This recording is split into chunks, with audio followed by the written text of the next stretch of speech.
Components are a core part of UI Builder. They're what we use to assemble the pages that Chris just described. Just as a point of reference, in the Orlando release, we shipped with 6 out-of-the-box components. When Quebec launches, there will be over 100 components available within UI Builder. In terms of the different types of components, we typically break them down into 2 buckets. First, we have the core atomic components. These are things like buttons and drop-down menus. The other bucket of components is what we commonly refer to as the experience components. These are the more complex components such as forms and lists. To learn more about individual components, please refer to the component library under the reference section of the developer site at developer.servicenow.com. Here you can get an overview of the component, learn about the APIs, read through the usage guidelines, and I've added a link to the site here in this slide.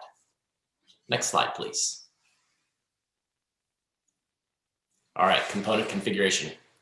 Components are configured via the configuration panel, which appears on the right-hand part of the screen in UI Builder.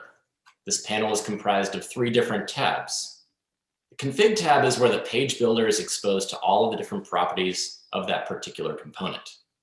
The properties on the config panel have 3 different modes. Static mode is where the user manually sets the property to a static value or setting.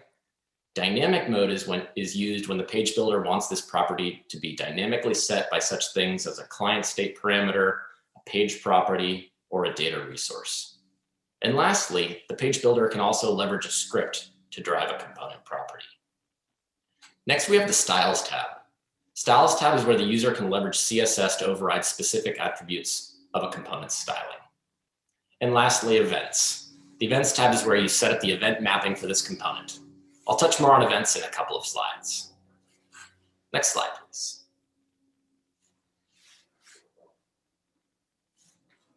At the top right of the configuration panel, you'll see a small eye icon. Clicking this icon exposes the component visibility section at the top of the panel. As the name implies, this is where you can bind the visibility of a particular component to a script or data. Next slide, please. The test value field within the component visibility section allows the page builder to quickly test the experience when this component is both visible. Next slide, please. As well as when it is hidden. Next slide, please.